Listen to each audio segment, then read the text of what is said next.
شام کے سفیر نے جو کچھ کہا تھا اس سے مجھے اندازہ ہو گیا تھا کہ اولیو ہارورڈ نے بہت گہرا رنگ جمایا ہے۔ یقیناً اس نے شام کے حکام کو مطمئن کر دیا ہوگا، تبھی تو انہوں نے فیکٹری لگانے کی اجازت دے دی تھی۔ بصورت دیگر یہ ممکن ہی نہیں تھا۔ میں سفیر کی باتیں تسلیم کر لیتا اگر مجھے یہ علم نہ ہوتا کہ مسٹر پارکنسن دراصل اولیو ہارورڈ ہے، اور میں اولیو ہارورڈ کو کسی حال میں بھی انسانیت کا دوست نہیں سمجھ سکتا تھا۔ وہ تو تخریب کار تھا، انسانیت کا بدترین دشمن۔ میں کافی دیر تک اپنے خیالات میں ڈوبا رہا۔ سفیر کی آواز میری سماعت تک تو پہنچ رہی تھی، مگر اس وقت فہم و سماعت کا رابطہ منقطع تھا۔ یہ رابطہ اس وقت بحال ہوا جب وہ خاموش ہو گیا، اور خاموش ہونے کے بعد اس نے مجھ سے سوال کیا، اب اس بارے میں آپ کا کیا خیال ہے؟ میں نے کہا خیال ظاہر کرنا تو فی الحال مشکل ہے، یہ بتائیے کہ فیکٹری کی تعمیر کس فرم نے کی ہے؟ سفیر نے کہا تعمیر کا ٹھیکہ کسی فرم کو دینے کی بجائے مسٹر پارکنسن نے اپنے اعتماد کے لوگوں سے تعمیراتی کام کرایا ہے۔ میں نے چونک کر پوچھا، اس کی کیا ضرورت تھی؟ اس گفتگو میں پہلی بار مجھے ایک ایسی بات نظر آئی تھی جو شبے کی زد میں آتی تھی، اور مجھے اس میں دلچسپی کی رمق محسوس ہوئی تھی۔ سفیر نے کہا دراصل یہ ایک بہت بڑا پروجیکٹ تھا اور اس میں رازداری بہت ضروری تھی، اس لیے ہماری حکومت نے یہی مناسب سمجھا کہ سارا کام مسٹر پارکنسن پر چھوڑ دیا جائے، تاکہ اگر کوئی اونچ نیچ ہو تو تمام ذمہ داری انہی کی ہو۔ میں نے کہا معاملہ اتنا ہی اہم تھا تو انہوں نے دواساز فیکٹری امریکہ میں ہی کیوں نہ لگا لی؟ دیگر سہولتوں کے علاوہ یہاں مارکیٹ بھی بہت بڑی ہے اور ترسیل کے اخراجات بھی بچ جاتے ہیں۔ سفیر نے کہا آپ درست فرما رہے ہیں، شام میں فیکٹری لگانے کی کئی وجوہات ہیں، ان میں سے ایک وجہ تو یہی تھی کہ یہاں رازداری برقرار رکھنا مشکل ہو جاتا۔ مسٹر پارکنسن اگر امریکی حکومت کے علم میں یہ معاملہ لاتے تو خبر عام ضرور ہوتی، اور آپ سمجھ سکتے ہیں کہ اس سے کتنا نقصان ہوتا۔ میں نے کہا یہ بات میری سمجھ میں بالکل نہیں آئی، آخر اس قسم کے فارمولے پیٹنٹ بھی تو کرائے جا سکتے ہیں، اس کے بعد کیا خطرہ باقی رہ جاتا ہے؟ سفیر نے کہا پیٹنٹ کرانے کے لیے فارمولہ جمع کرانا ضروری ہوتا ہے جو رازداری کے لیے خطرہ ہے، دوسرا کوئی شخص بھی اس دوا کے جزو اعظم سے واقف ہو سکتا ہے۔ میں نے کہا مارکیٹ تو بہرحال یہی ہے، مسٹر پارکنسن اپنے فارمولے کو پیٹنٹ نہ کرواتے اسے خاموشی سے تیار کیا جا سکتا تھا۔ سفیر نے کہا ایک بات تو یہ ہے کہ اسے تجارتی پیمانے پر تیار کرنے میں راز افشا ہو جانے کا خطرہ بڑھ جاتا ہے۔ محدود پیمانے پر البتہ اسے تیار کیا جا سکتا تھا، مگر اس میں ایک بہت بڑی قباحت تھی۔ شام میں پائی جانے والی بوٹی کو توڑنے کے بعد اگر زیادہ دیر رکھا جائے تو اس کی تاثیر زائل ہو جاتی ہے، لہٰذا یہ فیکٹری وہیں قائم کرنا ضروری ہو گیا جہاں قرب و جوار میں وہ بوٹی پائی جاتی ہے۔ مجھے اندازہ تھا کہ اولیو ہارورڈ نے کوئی پہلو کمزور نہیں چھوڑا ہوگا، اور میرا اندازہ درست ثابت ہوا تھا۔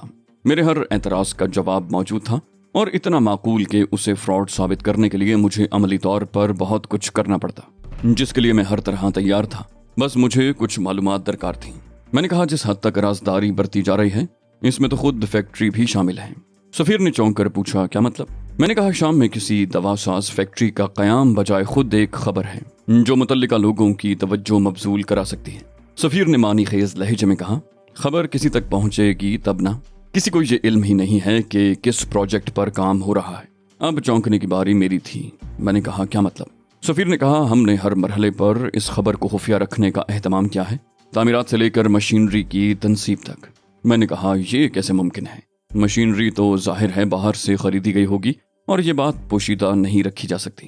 سفیر نے کہا مسٹر پارکنسن نے اس کے لیے خاص اہتمام کیا ہے۔ اول تو مختلف مشینیں مختلف ممالک سے خریدی گئیں تاکہ کسی کو بھی یہ معلوم نہ ہو سکے کہ کسی بڑے پروجیکٹ کے لیے کام ہو رہا ہے۔ دوسرے یہ کہ کوئی بھی چیز براہ راست شام نہیں لے جائی گئی، ہر چیز پہلے کسی اور ملک لے جائی جاتی تھی، پھر دوسرے مرحلے میں اسے شام پہنچایا جاتا تھا۔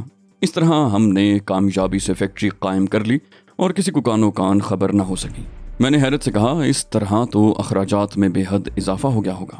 سفیر نے کہا اس کے عوض ہمیں جو فائدہ ہوگا اسے بھی تو دیکھیے، کینسر کے علاج کی دوا پوری دنیا میں تہلکہ مچا دے گی۔ میں نے کہا اس پروجیکٹ کی نگرانی کے لیے شام کی طرف سے بھی تو کچھ لوگ مقرر کیے گئے ہوں گے۔ سفیر نے کہا شروع میں ہمارا ارادہ یہی تھا، لیکن مسٹر پارکنسن کی درخواست پر اسے ترک کر دیا گیا۔ میں نے کہا یہ کتنی عجیب بات ہے کہ کسی غیر ملکی کو اس حد تک آزادی دے دی جائے۔ سفیر نے کہا ہماری حکومت نے ہر طرح کا اطمینان کر لینے کے بعد مسٹر پارکنسن کو اتنی آزادی دی ہے جناب۔ میں نے کہا اس کے باوجود یہ رازداری میری سمجھ سے باہر ہے۔ کیا تعمیرات کے مختلف مراحل کے دوران یہ معائنہ کیا جانا ضروری نہیں تھا کہ آخر وہاں کیا ہو رہا ہے؟ سفیر نے کہا عام اصول تو یہی ہے، لیکن مسٹر پارکنسن کو ان کی خدمات کے عوض یہ خصوصی سہولت فراہم کی گئی تھی۔ تاہم پچھلے دنوں حکومت کے چند بڑے عہدیداروں کے درمیان اس معاملے پر اختلاف رائے ہو گیا تھا۔ بعض لوگوں کا اصرار تھا کہ حکومت شام کی حدود میں جو کچھ بھی ہو رہا ہے اسے حکومت سے پوشیدہ نہیں رہنا چاہیے۔ یہ اختلاف زیادہ بڑھا تو حکومت نے مسٹر پارکنسن سے رابطہ قائم کیا۔ انہوں نے اس بات پر کوئی اعتراض نہیں کیا کہ چند مخصوص افراد فیکٹری کی تعمیرات کا معائنہ کر لیں۔ میں نے بے صبری سے پوچھا اس وقت فیکٹری کی تعمیل کس مرحلے میں تھی؟ سفیر نے کہا فیکٹری کی تعمیر مکمل ہو چکی تھی، بس فنیشنگ کا کام ہونا باقی رہ گیا تھا۔ میں نے مضطربانہ انداز میں کہا آپ لوگوں نے بہت دیر کر دی، یہ کام بہت پہلے ہو جانا چاہیے تھا۔ سفیر نے کہا اس سے آخر کیا فرق پڑتا ہے، یہ تو انسانیت کی خدمت کا کام ہے، ہماری حکومت نے ان سے معاونت کر کے کیا برا کیا؟ میں نے کہا کیا آپ اتنی سی بات نہیں سمجھ سکتے کہ انسانیت کی خدمت کے لیے اس قدر رازداری برتنے کی کیا ضرورت تھی؟ سفیر نے کہا ہر آدمی سمجھ سکتا ہے، لیکن یہ بھی تو دیکھیے کہ اس کے عقب میں ایک عظیم مقصد کار فرما ہے۔ میں نے ایک طویل سانس لی، کہا آپ ٹھیک کہہ رہے ہیں جناب، میں بھی شاید دھوکہ کھا جاتا اگر مسٹر پارکنسن کی اصلیت سے واقف نہ ہوتا۔ سفیر نے حیرت سے کہا اصلیت سے کیا مراد ہے؟ میں نے کہا وہ ایک بہت بڑا مجرم ہے، بین الاقوامی دہشت گرد اور اربوں کا دشمن جاں۔ سفیر نے ہنس کر کہا آپ کو یقیناً کوئی غلط فہمی ہوئی ہے، وہ تو بہت شریف النفس انسان ہے۔ زبیر نے بھی سر ہلا کر سفیر کی تائید کی۔ میں نے چپتے ہوئے لہجے میں سوال کیا ان کے شریف النفس ہونے کا کوئی ثبوت موجود ہے آپ کے پاس؟ سفیر نے کہا مسٹر پارکنسن ایسی گمنام شخصیت کے مالک بھی نہیں ہیں کہ ان کے لیے کسی ثبوت کی ضرورت ہو، سائنسی رسائل میں ان کے مضامین چھپتے رہتے ہیں۔ اس اطلاع پر مجھے قدرے حیرت ہوئی۔ میں نے کہا ممکن ہے وہ کوئی اور پارکنسن ہو۔ سفیر بولا ایک آدھ بار ان کی تصویریں بھی چھپی ہیں اور اسی وجہ سے ان کی شخصیت شبے سے بالاتر ہے۔ میں خاموش ہو گیا، میرے پاس فی الحال کوئی جواب نہیں تھا، اور میں نے یہ اندازہ بھی کر لیا تھا کہ جب شامی سفیر کو میرے لیے مطمئن کرنا ممکن نہیں تھا تو شامی حکام کو مطمئن کرنا قطعاً میرے بس سے باہر ہوتا۔ سفیر تو اس معاملے میں براہ راست ملوث بھی نہیں تھا، جبکہ شامی حکام نے خود اس سب کی اجازت دی تھی۔ سفیر نے پوچھا آپ کو مسٹر پارکنسن پر کس قسم کا شبہ ہے؟ میں نے کہا میرے خیال میں آپ میری بات پر یقین نہیں کریں گے، اس لیے اس بارے میں کچھ کہنا فضول ہے۔ سفیر نے کہا پھر بھی کچھ تو بتائیے، ممکن ہے میں اپنی حکومت کو کسی حد تک قائل کر سکوں۔ میں نے کہا جب آپ خود ہی قائل نہیں ہوں گے تو کسی اور کو کیسے قائل کریں گے؟ سفیر نے اصرار کیا، بولا میں آپ کی کہی ہوئی کسی بات کو اتنی آسانی سے تو رد نہیں کروں گا، آپ بتائیے تو صحیح۔ میں نے نرمی سے کہا میں معذرت چاہتا ہوں سفیر محترم، موجودہ حالات میں جب تک کوئی ٹھوس ثبوت نہ حاصل کر لوں زبان سے کچھ کہنا مناسب نہیں سمجھتا، اور یہ میرا وعدہ ہے کہ اگر کہیں کسی قسم کی کوئی سازش ہو رہی ہے تو میں اسے ناکام بنانے کے لیے ایڑی چوٹی کا زور لگا دوں گا۔ اس کے بعد سفیر نے اصرار نہ کیا۔ میں اسی وقت واپس آنا چاہتا تھا، مگر سفیر کے اصرار پر مجھے رات کے کھانے کے لیے رکنا پڑا، اور جب میں کھانے کے بعد واپس ہوا تو رات کے تقریباً 10 بج رہے تھے۔ بڈ اور سلویا نشست گاہ میں موجود تھے۔ بڈ نے پوچھا کیا رہا چیف؟ مجھے یقین ہے کہ تم کامیاب لوٹے ہوگے اور معاملات تمہارے ذہن میں صاف ہو گئے ہوں گے۔ میں نے مسکرا کر کہا اس کے برعکس معاملات اور زیادہ الجھ گئے ہیں۔ سلویا نے قدرے خفگی سے کہا پہلے علی کو کھانا تو کھانے دو، آتے ہی سوالات شروع کر دیے۔ میں نے کہا میں کھانا کھا کر آیا ہوں۔ سلویا نے کہا تب بھی ذرا دیر دم تو لو، سارا دن مصروف رہنے کے باعث تم تھک گئے ہوگے۔ میں نے ہنس کر کہا ان نزاکتوں کا گزر ہم جیسے لوگوں کے قریب سے بھی ہونے لگا تو ہم ناکارہ تصور کیے جانے لگیں گے۔ اس کے بعد میں نے صبح سے اب تک کی رویداد بٹ کے گوش گزار کر دی۔ بٹ نے کہا تم نے غلطی کی چیف، تمہاری جگہ میں ہوتا تو پارکنسن کو فراڈ ثابت کرنے میں ذرا بھی دشواری نہ ہوتی۔ میں نے پوچھا وہ کیسے؟ بٹ نے کہا جب یہ بات تمہیں معلوم تھی کہ پارکنسن کے میک اپ میں اولیو ہارورڈ ہے تو اسے ثابت کرنا کیا دشوار رہ جاتا تھا؟ میں نے کہا میں نے سختی سے یہ ہدایت دی ہے کہ ابھی یہ بات ظاہر نہ ہونے پائے کہ پارکنسن پر کسی قسم کا شبہ کیا جا رہا ہے۔ اگر میں پارکنسن کی اصلیت ظاہر کر دیتا تو سفارت خانے والوں کے لیے خود پر قابو رکھنا مشکل ہو جاتا۔ بٹ نے حیرت سے کہا لیکن تم نے ایسا کیوں کیا چیف؟ بات کو خامخواہ طول دینے سے فائدہ۔ میں نے کہا یہ معلوم کرنا ضروری ہے کہ اولیو ہارورڈ نے اتنا لمبا چکر کیوں چلایا ہے۔ یقیناً اس نے کوئی بہت بڑی سازش کی ہے۔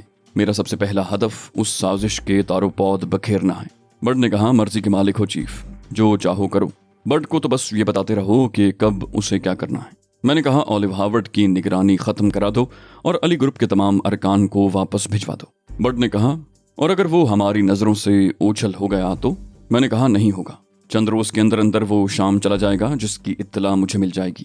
بٹ نے کہا میڈم کا معاملہ بھی تو ہے چیف، کیا تم نے اسے بالکل ہی نظر انداز کر دیا؟ میں نے کہا اس کے لیے میں کوئی ایسا قدم اٹھاؤں گا جو آر یا پار کر دینے والا ہوگا، اس طرح نگرانی کرنا تو اب بالکل ہی بے سود ہوگا۔ بٹ نے کہا اوکے چیف، کل صبح ہی میں نگرانی ختم کروا کے ان سب کو واپس بھجوائے دیتا ہوں۔ سلویا نے تشویش سے کہا بغیر سوچے سمجھے تو کوئی قدم اٹھانا غیر مناسب ہوگا۔ میں نے کہا میرا یہ مقصد نہیں کہ میں کوئی اندھا دھند قدم اٹھا بیٹھوں، लेकिन ये है कि अब मुझे अपनी हिकमत अमली तब्दील करना होगी और इसके लिए तुम मेरी मदद करोगी। वो बोली, कितनी बार तो कह चुकी हूँ कि मुझे भी कुछ बताओ, मगर तुम मुझे कोई मौका ही नहीं दे रहे। मैंने मुस्कुरा कर कहा, अब दूंगा। आज सुबह से मेरे जहन में ये उलझन मौजूद है कि एंड्रयू पर क्या अमल किया गया होगा कि वो इंतहाई नातवानी की हालत में भी इस कदर खूंखार हो गया, यहाँ तक कि उसने मेरी जान ही ले ली थी। और आखिर वो क्या चीज़ थी जिसके जरिए उसने मुझे शनाख्त कर लिया? सिल्विया ने कहा, तुमने खुद ही तो बताया था कि उस पर हिप्नोटिज्म का अमल किया गया होगा। मैंने मायूसी से कहा, गोया तुम इस सिलसिले में मेरी कोई मदद नहीं कर सकती। बर्ड ने दखल देते हुए कहा, मैं बताऊं चीफ, हिप्नोटिज्म का कोई माहिर ये मसला हल कर सकता है। मैंने कहा, मुझे भी मालूम है कि हिप्नोटिज्म का कोई माहिर इस सिलसिले में मेरी मदद कर सकता है, लेकिन सिल्विया से मैंने इसलिए पूछा था कि शायद इसे इस बारे में कुछ मालूम हो। सिल्विया ने कहा, मेरे लिए खुद ये एक हैरानकुन केस है। मुझे हिप्नोटिज्म से ज़्यादा दिलचस्पी तो नहीं है, मगर कभी कभार किसी रसाले में कोई आर्टिकल नज़र से गुजर जाता है, और जहाँ तक मुझे मालूम है हिप्नोटिज्म के जरिए किसी शख्स की जिस्मानी ताकत में तो हरगिज़ इजाफा नहीं किया जा सकता। मैंने कहा, मेरा भी यही ख्याल है और मैं इन इम्कानात पर गौर कर रहा हूँ कि क्या किसी तरह यही हरबा ओलिव हार्वर्ड के खिलाफ इस्तेमाल नहीं किया जा सकता। बर्ड ने कहा, इसके लिए तो हिप्नोटिज्म के किसी माहिर की खिदमात हासिल करना पड़ेंगी। मैंने कहा, हिप्नोटिज्म का ऐसा माहिर हम कहाँ से मुहैया करें जो हमारी मर्जी के मुताबिक कोई काम कर सके? बर्ड ने कहा, यह मसला हल करना पीटर की जिम्मेदारी है, मैं उसे बुला कर लाता हूँ। और वो पीटर को बुलाने चला गया। चंद ही मिनट के बाद वो पीटर के साथ कमरे में दाखिल हुआ। बर्ड ने आते ही कहा, ये किसी लियोनार्डो की बात कर रहे हैं। उसने रास्ते में ही पीटर से मालूमात हासिल कर ली थी। पीटर ने कहा, मेरा उससे कभी वास्ता तो नहीं पड़ा, लेकिन उसके बारे में तरह तरह की खबरें सुनने को मिलती हैं। उससे बहुत सी पुरस्कार बातें भी मंसूब की जाती हैं। मैंने कहा, उससे मालूमात हासिल करने के लिए क्या तरीका इख्तियार किया जा सकता है? पीटर ने कहा, उससे वक्त लेना पड़ता है जो बाज़ औक़ात कई दिन के बाद मिलता है।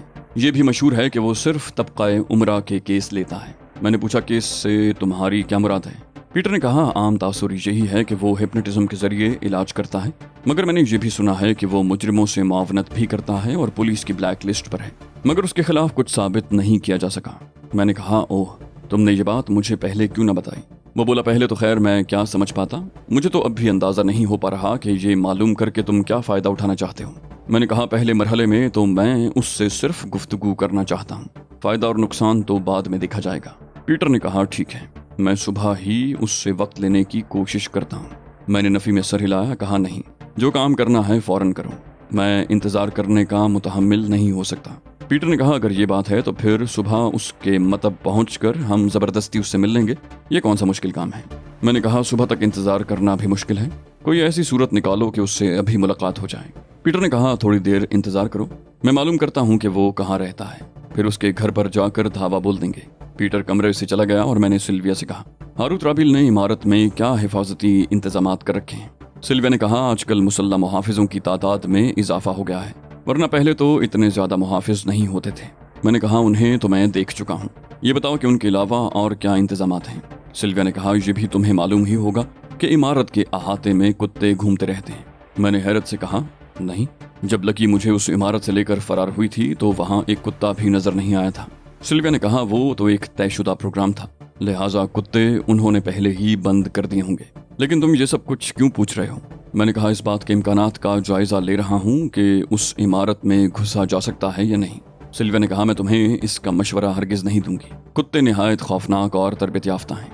मैंने कहा, उन्हें गोश्त के पार्चों पर बेहोशी की दवा लगाकर खिलाई जा सकती है, उनका क्या मसला है? वो बोली, उनकी तरबियत में इस बात को खास तौर पर मलहूज़ खातिर रखा गया है, वो किसी अजनबी के हाथ से कुछ नहीं खाते और न ही कोई पड़ी हुई चीज़ खाते हैं। मैंने कहा, जब मैंने ये तय कर लिया है कि मुझे उस इमारत में दाखिल होना है तो मैं एक कोशिश ज़रूर करूँगा, खा नतीजा कुछ भी बरामद हो। सिल्विया ने मुस्तरिबाना अंदाज में कहा, तो तुमने खुदकुशी का मुसम्मम इरादा कर लिया है? मैं भला क्या कर सकती हूँ? मैंने सुनी अनसुनी करके अगला सवाल किया, सारे मुसल्लह मुहाफिज इमारत के अंदर होते हैं या कोई बाहर अहाते में भी होता है? वो बोली, इमारत के दरवाजे पर एक और अहाते के गेट पर 2 मुसल्लह अफराद मुस्तकिल मौजूद रहते हैं। इमारत के अंदर मुसल्लह मुहाफिजों की मौजूदगी जरूरी नहीं होती। मैंने कहा, तब तो इमारत में दाखिल होना मुश्किल नहीं है, 3 आदमियों से तो बआसानी निपटा जा सकता है। वो बोली, कंपाउंड में कम से कम 4 खूंखार कुत्ते आज़ाद घूमते रहते हैं, उनका क्या करोगे? मैंने कहा, जानवर बेचारा बेवकूफ़ होता है, उसे जिस हद तक तरबियत दे दी गई है उससे आगे कुछ नहीं कर सकता, कुत्तों को धोखा देना भी कोई मसला है। बर्ड ने कहा, अब तो ओलिव हार्वर्ड को तुम्हारी तरफ से भी खतरा है, मुमकिन है उसने कुछ इजाफी इंतजामात भी कर डाले हों। सिल्विया ने कहा, इजाफी इंतजामात तो उस वक्त किए गए थे जब अली उस इमारत में लाए गए थे। उस वक्त हर मंजिल पर मुसल्लह मुहाफिज तैनात कर दिए गए थे। बट ने कहा, मेरा मतलब है कहीं इमारत की छत पर भी मुसल्लह मुहाफिज तैनात न कर दिए गए हों। सिल्विया बोली, नहीं, मेरे आने तक ऐसा नहीं हुआ था। अगर ऐसा कोई इंतजाम किया जाता तो मेरे इल्म में ज़रूर होता। मैंने कहा, इसका इम्कान भी नहीं है। 4 खूंखार और तरबियत याफ्ता कुत्ते और 3 मुसल्लह अफराद बहुत काफ़ी होते हैं। मेरे ख्याल में कोई शख्स चोरी छुपे अंदर दाखिल नहीं हो सकता, और जब किसी के अंदर दाखिल होने का सवाल ही पैदा नहीं होता तो छत पर मुहाफिजों की मौजूदगी खुद ब खुद खारिज अस बहस हो जाती है। सिल्विया ने कहा, एक तरफ तुम कहते हो कि कोई चोरी छुपे अंदर दाखिल नहीं हो सकता, और दूसरी तरफ इस नामुमकिन काम को करने का इरादा भी रखते हो। आखिर तुम हो क्या भला?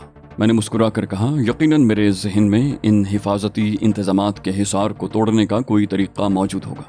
सिल्विया ने झुंझुला कर कहा, वो तरीका किसी और के जहन में भी तो आ सकता है। जो तरीका तुम्हारे जहन में आ सकता है, क्या ऑलिव हार्वर्ड इस इम्कान पर गौर नहीं कर सकता?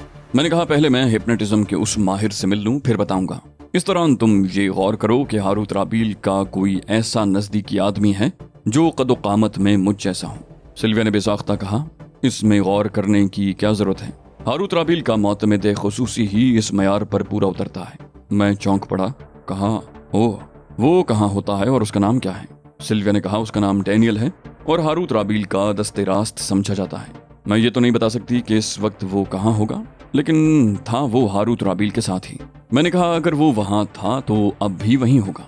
बर्ड ने कहा, ये कोई ज़रूरी तो नहीं है चीफ, वो कहीं और भी तो जा सकता है। मैंने कहा, मुझे यकीन है कि अगर वो कहीं जाएगा तो उस जगह का नाम शाम होगा, और गुज़श्ता चंद रोज़ के दौरान इस टोले में से शाम कोई नहीं गया। कुछ देर बाद पीटर वापस आ गया। बोला, मैंने मालूम कर लिया है, हमें ज़बरदस्ती नहीं करना पड़ेगी। लियोनार्डो इमरजेंसी केस भी लेता है, मगर रात के वक्त घर पर मुलाकात करने की उसकी फीस बहुत ज़्यादा है। मैंने कहा, फीस की परवाह मत करो पीटर, अगर वो कारामद साबित हुआ तो हम कोई भी फीस अदा कर देंगे। पीटर ने एक तवील सांस लेकर कहा, लेकिन उसकी फीस बहुत ही ज़्यादा है, एक मुलाकात के $5000। मेरा मुंह हैरत से खुल गया। मैंने कहा, क्या कह रहे हो पीटर? $5000 तो बेइंतहा रकम होती है। बर्ड ने कहा, मुझे तो ये शख्स कोई डाकू मालूम होता है। तुम हुक्म करो चीफ, मैं उसे पकड़ कर यहीं ले आता हूँ। पीटर ने कहा, वाकई उसे पकड़ लाना कुछ मुश्किल नहीं है, अपने अपार्टमेंट में वो तन्हा रहता है। मैंने कहा, मैं ये रकम अदा करने को तैयार हूँ। बर्ड हैरत से मुझे देखने लगा। बोला, तुम मुझे सिर्फ $500 दो चीफ, मैं उसके पूरे खानदान को तुम्हारे कदमों में लाकर ढेर कर दूंगा। मैंने कहा, मैं बिला वजह कोई हंगामा करने के मूड में नहीं हूँ।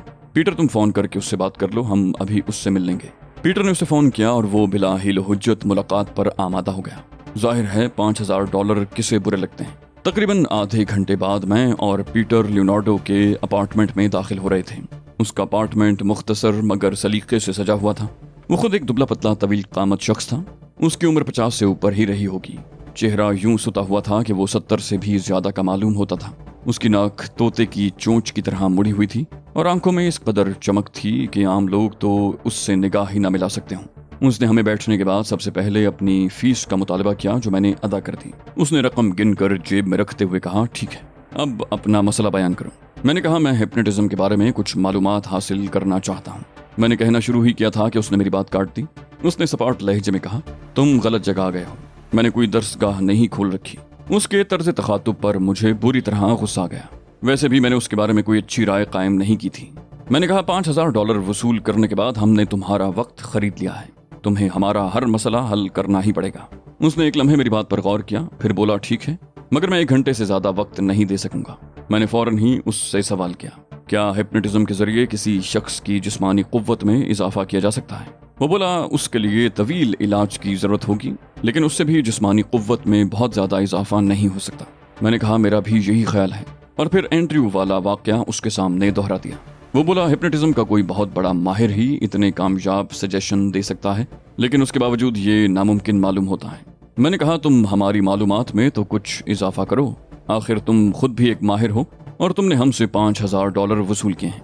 लियोनार्डो ने कुछ सोचते हुए कहा, मैं तुम्हें हिप्नोटिज्म के हवाले से ही जवाब दे सकता हूँ, लेकिन मेरा अंदाजा है कि उस मामूल को कुछ गैर मामूली किस्म की अद्वियात भी इस्तेमाल कराई गई होंगी।